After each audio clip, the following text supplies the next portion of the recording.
is a video series about people who are fearlessly fighting the language barriers for their companies and customers. Many people have gone before them over the millennia of human civilization. The stories are sometimes heroic, but oftentimes end in lost fortunes. This time though, it's different. The technology is ready. Nobody needs to suffer from the foreign language barrier any longer. The world is becoming massively multilingual. Let's talk with the gurus who make this happen. Welcome everybody to the brand new TAUS Talks episode. Today we will be talking with the founders of Translated, Isabelle Andrieu and Marco Trombetti. Last year, Translated celebrated its 20th anniversary in the business, so congratulations for that. And I know that believing in the value of humans, an open future, and removing the language barriers is at the core of Translated. I would like to ask you about how the business started, what was your vision when you started it, and how has the Translated journey been for you from the beginning up until now? Shall I start? So it all started with love, actually, and not love for computer science, artificial intelligence, or languages. I'm talking about human love. We felt in love each other, and we wanted to spend more time together. So this is probably not the story that you would tell as a successful entrepreneur, but this is not also a common pattern for success, but that's what worked for us. Our motivation was definitely love, and we wanted to spend more time together. So I basically met Marco in 1998 at the University of Grenoble in France. And I was an exchange student there. As a student, I was in charge of welcoming other foreign students. So I made him some crepes and he fell in love. And after I graduated, I moved to Italy to reach him. And I found my first job in a very gray and boring company, very far from our place where we stayed. And I was really frustrated because I moved to stay with him and we could barely see each other every day. So basically we decided that we could gather our own experiences, him as a computer scientist and me as a linguist, to create something together. And that's how Translated was born. And if you're asking me how we survived 20 years of hard work, 2 separate rooms. That's great. Yeah, we have 2 separate rooms in the office. Yeah. And even today, so I'm here at Pi 7, she's at home. So we make sure that the interactions are limited. Yeah. But, No, we do separate things, by the way. Yeah. No, of course. Yeah. Yeah. she makes the money and I spend it. Yeah. You answer. Ideal relationship to me, but if I'm the Marco, then of course. But no, what are your job descriptions at the moment within Translated? Marco is the CEO and the visionary of the company. I'm taking care of the growth of the people, making sure that every department is connected with all the information that they need. That's kind of the job that I'm doing right now. Good. So one question, follow-up question, maybe, Translated has been doing so well. I think in your niche, and we'll talk about your niche a little bit more after this, but what are your plans do you have aspirations to become the unicorn, the $1 billion company in our industry? I don't think we like having aspirations or ambitions. I think we like to be on track instead. So we grew 65% last year, not via M&A, but totally in an organic way without raising any money, any capital. And we will continue like this. If we continue like this, we will be a unicorn in much less than 10 years. So now we would like to go a little bit into the niche question. How would you define the niche Translated operates in? And do you have any comparables in that niche? And if so, how do you make sure that you're ahead of the competition? So yes, so we are in a beautiful, small, nice niche, and but evolved over time. So we started the company like a self-provisioning service. It was one of the first pure internet translation service on the web, where you go, you buy translation, and it was targeting mostly small and medium enterprises. And over time, so we became very good at managing these small jobs, small chunks of content from very diversified need. So with that experience, something magic happened, is that the large corporations, the biggest corporation, start having content that looked like more similar to small and medium enterprise, because they started, instead of creating big manuals, they breaking down content in small chunks and pushing this content with a very diversified way. And so we, years ago, we started a new positioning, which is an enterprise positioning. And basically we went from replacing the standard vendor model with a platform model.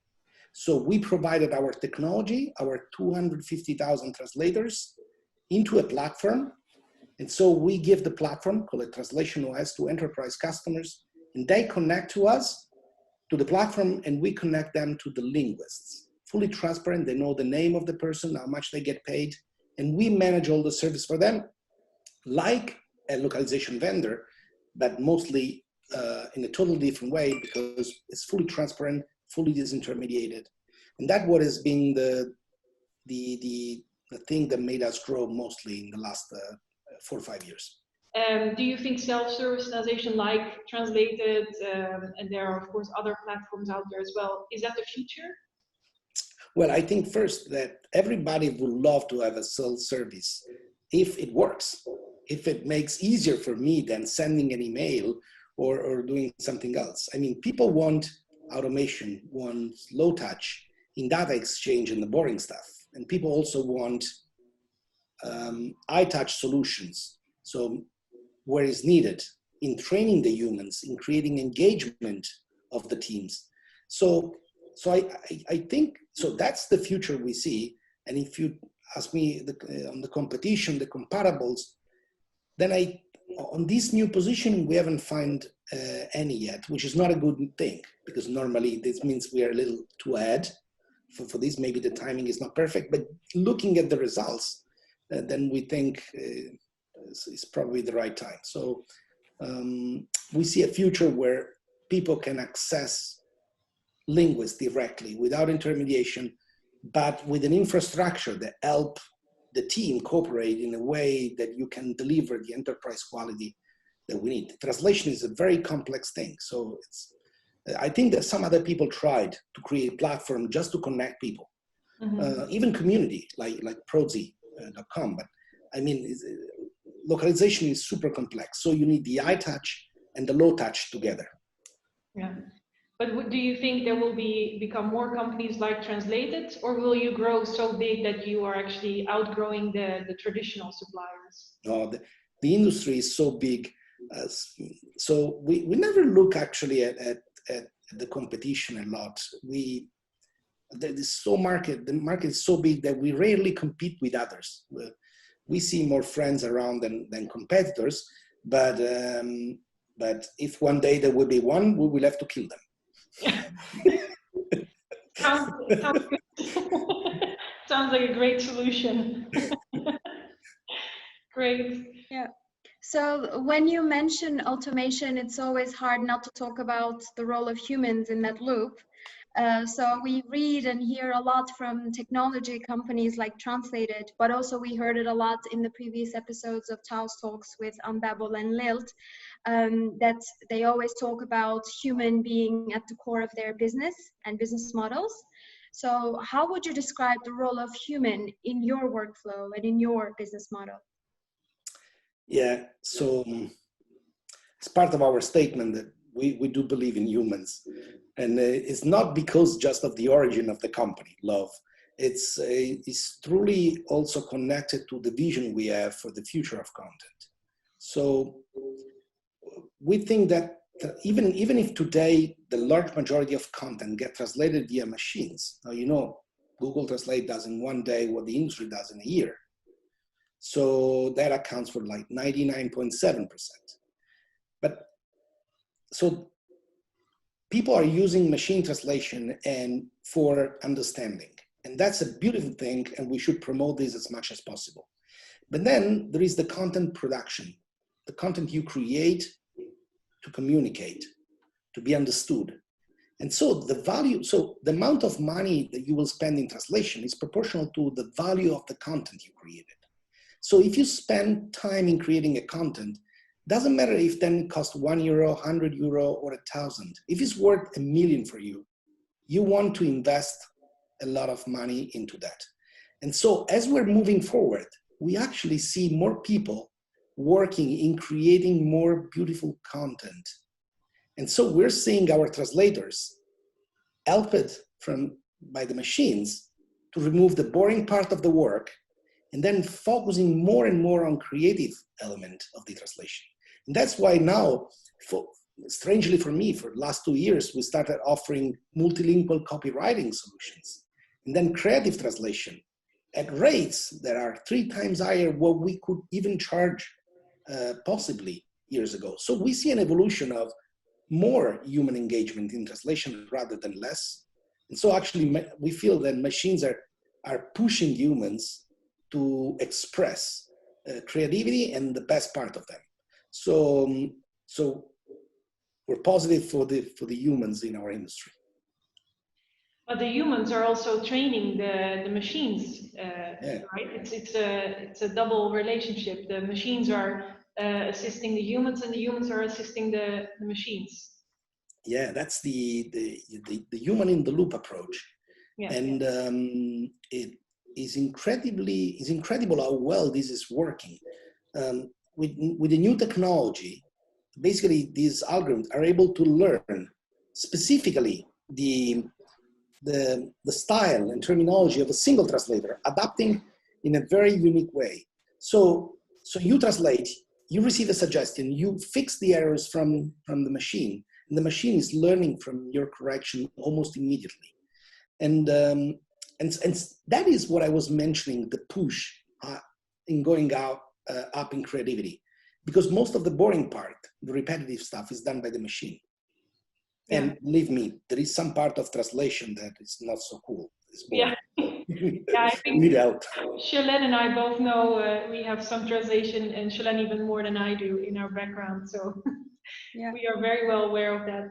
Well, maybe then you already answered the kind of provocative question that I had prepared a little bit, is that, you know, if the humans keep on training the machines while at the same time, of course, being helped by the machines, will at some point the machines become so great that humans are no longer needed? I hope one day machines will be good enough for understanding and to make people understand and be understood. Because if we succeed in that, I think that the world will look like a much better place. Yeah. And so free of any barriers of understanding. It would be a nice thing. And obviously, I think that translators will no longer exist, because what do we do then? But so it's an hope that goes against our business interest, but I also think that is not near. And there is so much that we need to do before we get to that point. Really, really a lot. And for people that are involved in AI, like we do every day, I think that people don't understand how from outside how hard it is. So they're feared about AI, but if they knew how hard it is to make a little progress, they would not be feared as they are. So it's not a matter of 5 years. No, we will not make the usual mistake. No. Good. If you also want to break down the language barriers for your company and your customers, you need your language data to work for you. TAUS, the Language Data Network, provides data and tools for machine learning and for business intelligence.